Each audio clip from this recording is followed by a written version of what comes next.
So back home now for the weekly shower, and came home to this package here. So earlier on in the week I did a quick video on campervan internet and how it's quite simple, and it's useful to plug in an external antenna into the router, and how I was using pigtails to plug into the little battery powered MiFi device, as they call them.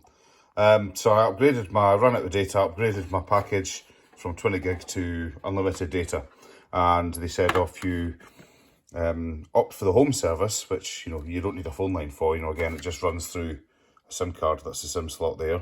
No, that's the SIM slot there.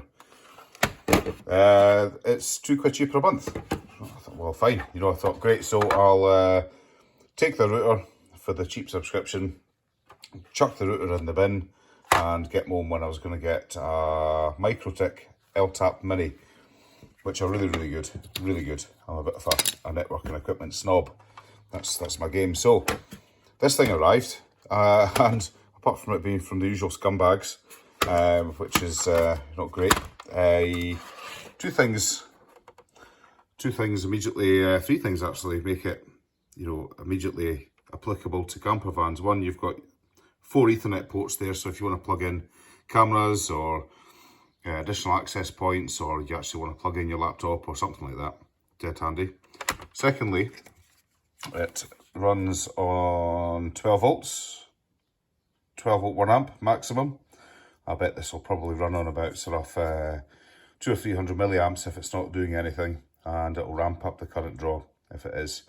But most importantly, we have 2 SMA antenna ports for the 3G, 4G antenna on the back. I don't know if this is 5G enabled, don't know. Anyway, 4G is fast enough, which is great, because I've already got, if you've not seen my previous video, I've got a puck antenna on the roof of the van with 2 short bits of coax which come down to SMA male connectors, and they'll just go straight in there, no adapters needed. So actually this is a bit of a sore dick deal actually. I think I'm paying 25 quid a month or something, and unlimited data, free router. It could have been 23 quid a month if I'd signed a 24-month contract. I don't do that with any telecom stuff, because it's going to, every year they just, up your, either reduce the price or they up the bandwidth limits, what you can use your data allowances. So I never tie in for more than a year.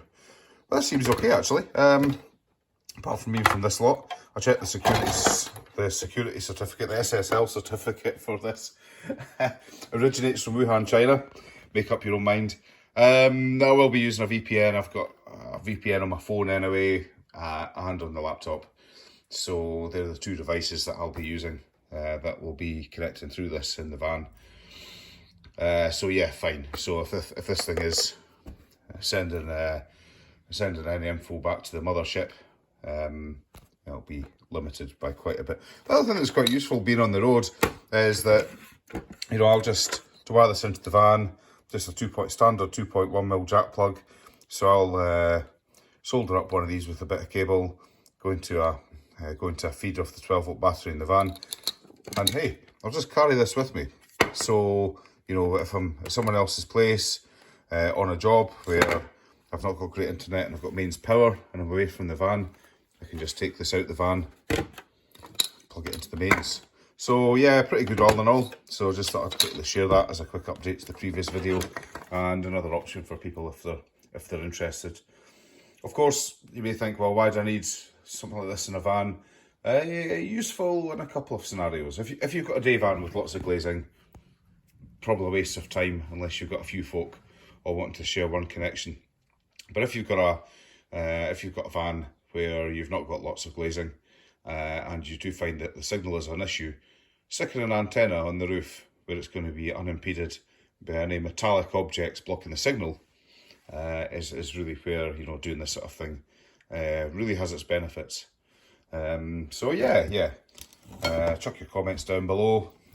Everything's a discussion, and hope you found this useful. Like and subscribe, lots of more stuff coming. Hope you've enjoyed this. Thank you.